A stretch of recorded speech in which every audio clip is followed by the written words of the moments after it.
estamos com um convidado na linha. Estamos com um convidado na linha. E ninguém melhor que ele para falar sobre tudo isso que está acontecendo com São Paulo. Marco Aurélio Cunha está ao vivo conosco agora aqui no Fox Sports Rádio. Marco, é o Benja, tudo bem? Pô, Benja, não precisa nem falar, né? A voz é inconfundível, né? Você já começou tomando uma raquetada. Eu queria agradecer a participação do Marco Aurélio Cunha. Não. Se dando também. Eu tô de saco cheio do Marco Aurélio Cunha. Eu já fui obrigado, induzido a falar com ele no ar. Fala, Marco! Tudo bem, Benja. Você tá igual a mãe de um amigo meu que ligava pra ele e falava: Luiz Carlos, é a mamãe. Cadê aquele teu passarinho lá que é mó H, aquilo que você fala que ele canta as músicas ali, é tudo um playback? Que nada, tá lá, tá bonito pra caramba, tá assoviando tudo, música nova, tem composição nova, tem de tudo lá, tá tossindo, espirrando, tá muito bem. Pô, ainda bem, né? Só falta fazer tudo também. Ô, Marco, agora vamos falar sério aí, Marco Aurélio Cunha. Marco Aurélio Cunha, o que está acontecendo com o clube que era referência, um clube de vanguarda, um clube que foi exemplo, tricampeão mundial, tricampeão de Libertadores. Eu nunca vi o São Paulo, eu não peguei, dizem que tem uma época lá da construção do Morumbi, eu não peguei, mas olha, desde a época que eu acompanho o futebol, Marco Aurélio Cunha, eu nunca tinha visto o São Paulo numa draga, numa situação tão ruim como essa. O que está acontecendo, Marco? É verdade, o São Paulo está numa situação crítica, na minha opinião, de posicionamentos, de acertos, né? Isso tem sido muito difícil para o São Paulo, muito difícil para um time acostumado a sempre ter grandes conquistas. Agora, veja, né, felizmente a gente não passou por coisas que outros clubes grandes passaram. E eu espero que nunca passe, né, que é posição em Série B, coisas piores, né? Nós temos uma estrutura bem montada, temos um clube estruturado. Agora, precisamos melhorar muito a condução do clube. Esses erros costumados aí precisam acabar. E a gente está atirando muito em ídolos, atirando muito em jogadores como o Pato agora, como solução, que eu não acho que é solução alguma para o São Paulo. O São Paulo precisa se estruturar como sempre foi. Tem jogadores bons formados lá, basta que a gente não negocie tão precocemente, porque se negociar para que se estruture o clube em outros caminhos, ok. Mas negociar para investir em jogadores que não têm retorno financeiro, que não têm apego, que não conhecem o clube de forma maior, que vão passar redundantemente por passagem pelo clube. São Paulo nunca vai se reconstruir. Eu acho que o São Paulo tem que participar dos campeonatos com os seus jogadores formados em casa e reforços importantes no sentido de competitividade e não de idolatria. A idolatria não traz resultado. O que traz resultado é a competitividade. Para isso lá, esse menino Antony é um fantástico. Eu não tenho dúvida que ele vai ser um dos grandes ídolos do São Paulo se não for negociado. A velocidade que o São Paulo não tem, a velocidade que o futebol necessita, jogadores rápidos, ágeis, recompõem rápido, atacam e contra-atacam rápido. São Paulo precisa encontrar o que ele quer. Eu quero um estilo de jogo competitivo e veloz. E vamos atrás de jogadores competitivos e velozes. E parar de querer tirar coelho da cartola toda hora para acumular prejuízo e insatisfações. Esse é o erro do São Paulo no futebol. Mas você falou para tirar coisa da cartola, mas o problema do São Paulo são os cartolas? Eu acho que de certa forma são também. É preciso conversar mais, é preciso ouvir mais, é preciso perguntar. Eu acho que o São Paulo tem errado demais. Eu já disse que eu não bato nas pessoas quando estão fragilizadas, eu acho isso uma covardia. Eu jamais denunciaria a má gestão no sentido da impropriedade, da má-fé, nunca. Eu acho que é erro sobre erro que vai acumulando, é aquele cara que está na mesa de jogo perdendo e fica endividado cada vez mais porque quer ganhar e perde a cabeça. Então o São Paulo eu acho que precisa se recompor, fazer um planejamento com os meninos da base, alguns jogadores competitivos, gastar pouco e começar a vencer por estrutura interna. Não é de fora que vai vir isso, é de dentro. Ô, Flavinho, eu quero te fazer uma pergunta, Marco. Tudo bem, Marco? Um abraço. Tudo bem, Flávio? Tudo jóia. Foi bom que você tocou nesse ponto da idolatria. O São Paulo, nos últimos anos, vem recorrendo a ex-ídolos, não, a antigos ídolos, né? Tanto para jogar quanto em posições de direção e de técnico até. Luiz Fabiano, me ajudem aí, Lugano, o Raí, Rogério, o Kaká e tudo mais. E você, quando a gente olha para o passado do São Paulo, você representa um momento muito vitorioso do São Paulo. A gente acabou de ler uma mensagem aqui de um torcedor dizendo que você resolveria esse problema. Você também é um ídolo do São Paulino. Recorrer a você é um caminho? Você acha que é uma alternativa? Flávio, eu posso ser mais um do passado tentando resolver alguma coisa e não ser bem sucedido. A tese vale para mim também. A diferença é que eu estou inserido no futebol há 40 anos. Continuo fazendo futebol, embora aqui no feminino, o dia a dia aqui é futebol o tempo todo.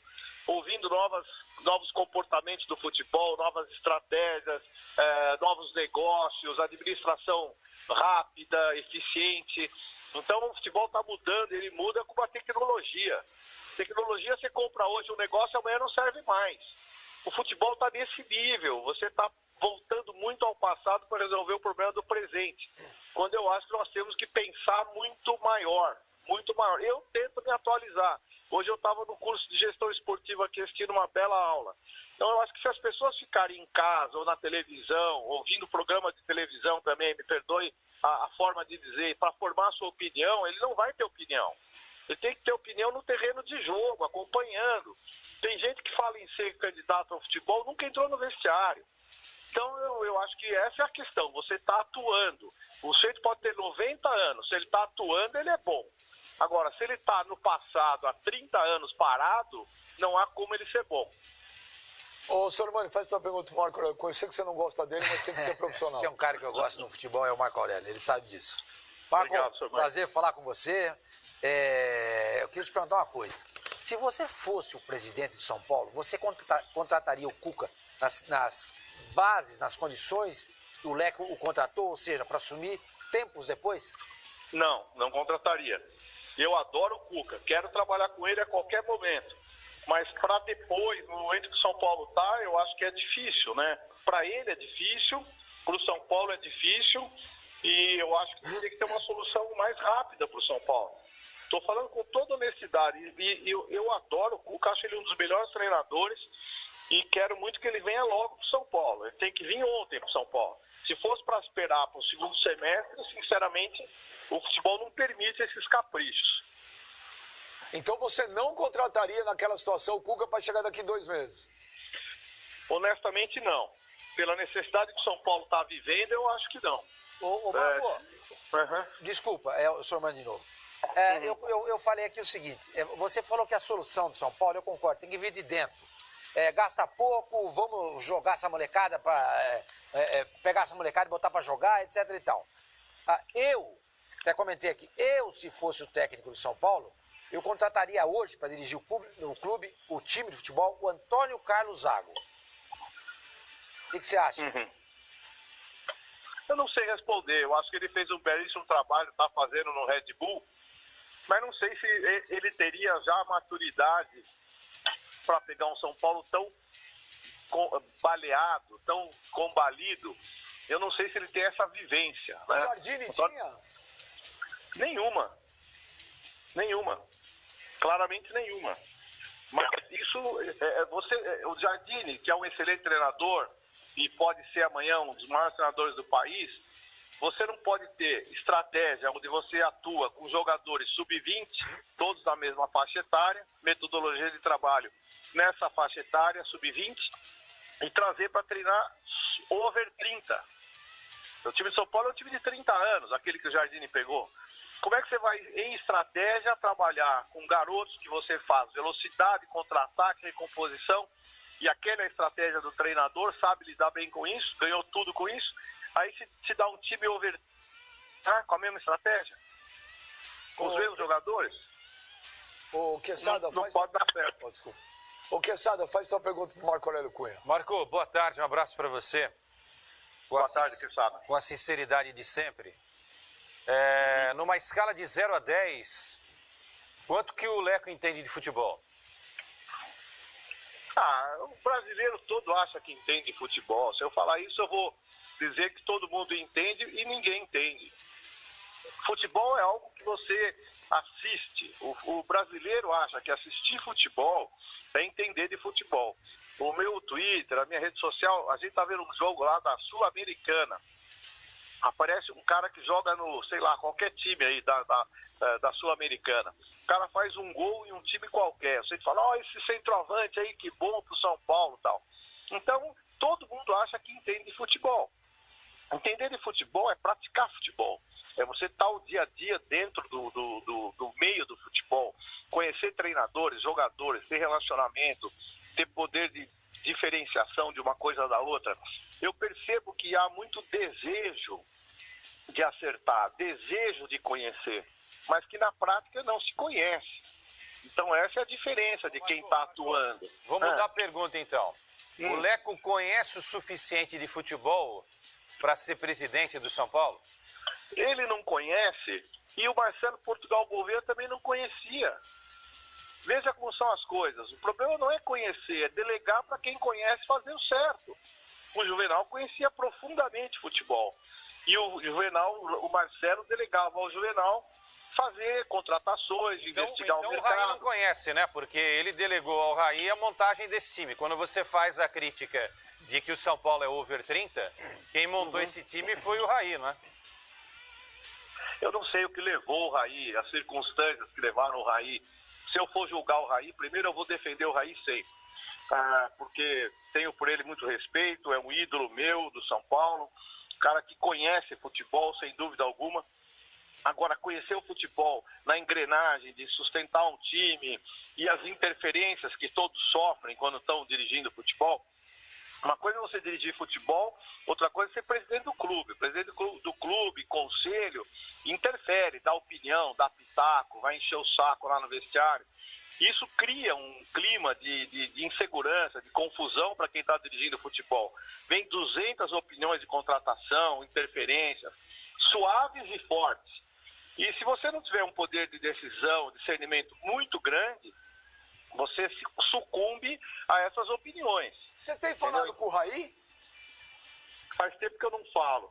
Eu mandei uma mensagem para ele algum tempo atrás, falando o que eu pensava. Ele me agradeceu, a gente tem uma relação extremamente fraterna.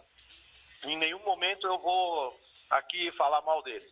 Não, mas não é questão de falar mal, é questão de falar do trabalho. Ninguém vai falar mal do Raí, porque o Raí realmente é um cara fantástico, ídolo de São Paulo. Agora, o trabalho que o Raí tem feito, Marco, você analisa como?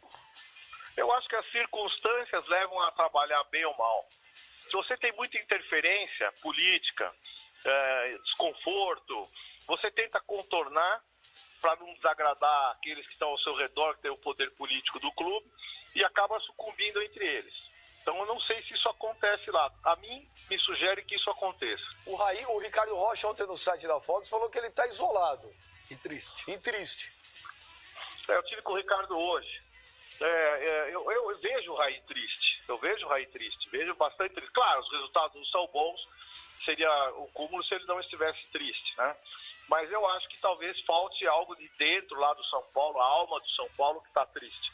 Eu acho que a alma do São Paulo precisa melhorar, precisa ter alegria, precisa colocar essa molecada para jogar de uma vez por todas. Eu assisti o segundo tempo contra a Ferroviária de Araraquara, todo mundo falou muito mal, eu gostei muito do time no segundo tempo, embora tenha empatado. E acho que esses meninos são o que pode ser feito para o São Paulo ser um novo São Paulo. Eu já vivi fases assim, já vi o São Paulo jogar com garotos e ter muito sucesso. Os times estão todos nivelados. À exceção do Palmeiras, que tem um elenco enorme, que contrata para não deixar os outros contratarem. E também o Flamengo, que tem feito uma linha desse tipo. Todos os outros são equilibrados. Então basta você arrumar o time para equilibrar o jogo novamente. Só uma perguntinha aqui que é pertinente, Marco. O Emerson Aguilar, que está nos acompanhando aqui, está dizendo que você apoiou o Leco nas eleições. Ele queria... Claro que eu digo isso, eu votei nele. Quando você apoia, agora eu pergunto para ele, você votou na Dilma ou no Aécio? É assim, você tem A e B. entendeu? Tem hora que você vota em alguém. Agora, o que eu fico aborrecido é que isso não dá a mim a participação do governo, a participação naquilo que está sendo feito lá. Eu não tiro o peso do meu voto, mas eu não estou na diretoria, eu não estou ali atuando. Embora, se precisarem, e quando precisaram de mim em 2016, eu fui, ajudei, dei o melhor de mim, foram os meses mais difíceis que eu passei no futebol. E eu vou fazer só uma análise rápida aqui para vocês entenderem. Eu cheguei em 16, saí da CBF em licença não remunerada em setembro. O CT do São Paulo acabava de ser invadido. Os caras deram lá uns cutucões no Michel Bastos, no Carlinhos e mais alguns lá. Moral do time lá embaixo, 1 ponto da linha de rebaixamento. Torcida contra. E sem reforços. Havia contratado 3 ou 4 jogadores medianos lá, que eu não tive participação alguma. Manda embora Michel Bastos, manda não sei o quê, um monte de sobreordens lá, contrata fulano. Não contratei ninguém, não mandei ninguém embora. Segurei o problema internamente. E só para fazer uma análise comparativa, ganhamos de 4-0 do Corinthians no Morumbi, acho que a última grande vitória em clássico do São Paulo foram aqueles 4-0.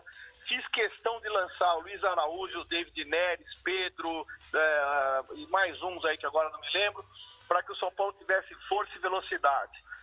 Ficamos em 10º lugar no Campeonato Brasileiro. 10º lugar, para quem estava na linha de rebaixamento. No ano seguinte, com a torcida toda a favor, com Petros, Jusilei contratado em grande forma, Hernanes voltando e Prato ficou atrás daquele time de 16, 1 ponto atrás. Então veja o que eu peguei do que eu entreguei. Então as pessoas não fazem conta de quanto foi difícil eu pegar daquele momento. A partir daí eu saí, votei no Leco, porque era A ou B, era o presidente Pimenta, que hoje está no conselho de administração do clube, e alguns outros componentes lá que eu respeito também. 2 São Paulinos antigos, não havia terceira via.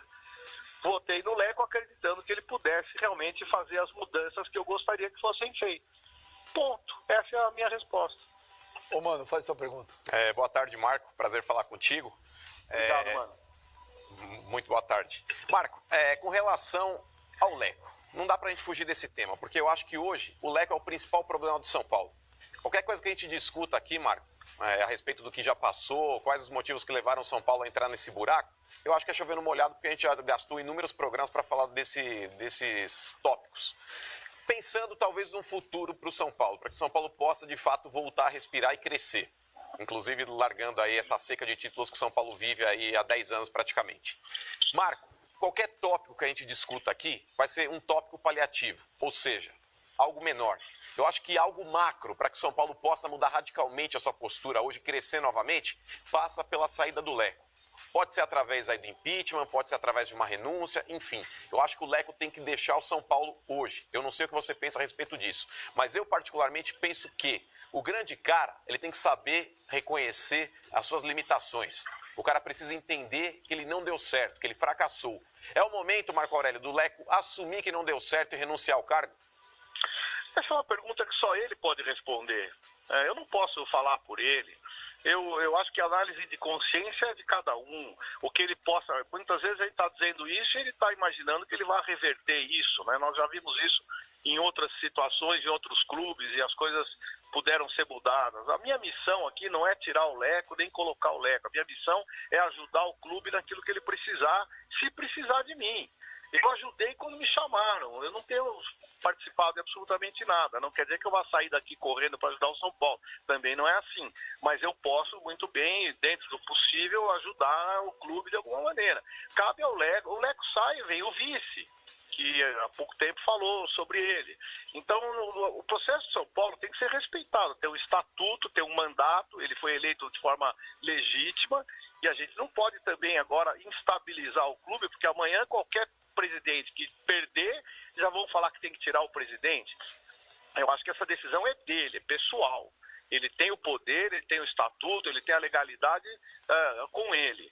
Os erros dele e tudo mais vai ser julgado numa nova eleição em 2020. Esse é o estatuto do Silva clube. Júnior, a última pergunta. Uhum. Perfeito. Boa tarde, Marco. Citei aqui o São Paulo de 10 anos atrás, que era um grande espelho, uma grande referência em modelo de gestão, em montagem de elencos, uma comissão técnica, Muricy Ramalho, que perdurou por vários anos, tendo sucesso como treinador do time do São Paulo, estrutura física, centro de treinamento, CT de Cotia e tudo mais. Os outros clubes se modernizaram, se aproximaram e até ultrapassaram o São Paulo nesse aspecto. O São Paulo hoje é um clube muito conturbado politicamente e não se encontra. Já vai completar aí 7 anos sem um título de relevância, sem um grande título. O São Paulo, na sua visão, está parado no tempo? Há algo de mais forte que precisa ser tomado como mudança para os próximos anos, o São Paulo voltar a ser uma referência de gestão e também de elenco capaz de brigar por grandes títulos? Eu acho que só vitórias dá paz, tranquilidade e harmonia dentro do clube. O próprio conselho se digladia profundamente com opiniões de pessoas que estão há muito tempo fora do domínio do poder, as pessoas que estão no poder defendendo aquilo, pequenos núcleos querendo articular alguma coisa para uma candidatura.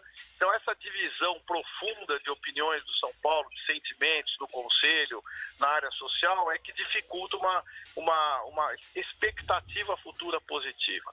São Paulo tem que pegar os seus melhores quadros, independente de grupos políticos, fazer um grande agrupamento de pessoas notáveis e tentar modificar isso num futuro breve. E, ao mesmo tempo, todos articularem, evitando... eu acho que eu não faria isso jamais, as pessoas me cobram em redes sociais que eu fale, que eu seja a voz de... Eu não vou pôr gasolina no incêndio, eu não vou dar margem a que a mídia fique tripudiando São Paulo. Nós temos que resolver nossos problemas internamente, duramente, fortemente, cobrando lá dentro as questões de mudanças, os acertos, mas não por conta de posições políticas, né? A gente não deve ser contra, vamos lá, reforma da Previdência, todo mundo sabe o que precisa fazer, mas eu não vou ser contra porque o meu partido é contra o governo, eu vou ser contra algo que é bom para o país. Eu tenho que apoiar a reforma da Previdência. Agora, se eu for do partido opositor, eu vou ser contra tudo. A gente precisa sair dessa linha do contra tudo e de uma forma inteligente, madura, sadia e em harmonia melhorarmos o São Paulo. Bom. Pode ser um pouco, sei lá, uma coisa meio impossível, mas eu acho que é o único caminho que a gente tem. E ganhar jogo de futebol. Ganhou o jogo, acaba tudo isso. Marco, a gente queria agradecer muito a sua participação, mas antes de terminar, o Marco Aurélio Cunha, você tá de sacanagem, né? O quê? Onde você tá vendo? Não, você deve estar de sacanagem. Você tá com a televisão na tua frente ou não? Não tô, cara. Eu tô aqui no refeitório. Tá no refeitório. Você tinha que estar num sanatório, depois no refeitório. Depois desse vídeo aqui, não, o cara tá se achando o Rock Balboa. Coloca isso aqui, não. Coloca isso aqui, não. O cara tá louco. O Marco Aurélio Cunha pirou de vez. Põe esse vídeo aí, produção. Olha lá. Olha lá. Tem a música. Olha lá.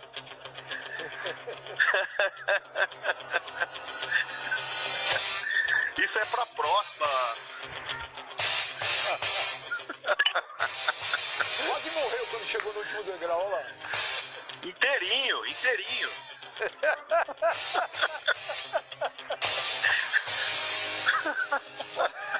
Ele ri, né? Olha isso, velho. Rock Cunha. Não, é Mac Balboa. Olha, eu já vi o Marco Aurélio Cunha fazer gol de cabeça, já vi o Marco Aurélio Cunha fazer gol de bicicleta e agora Marco Aurélio Balboa. Marco, um grande abraço pra você, obrigado.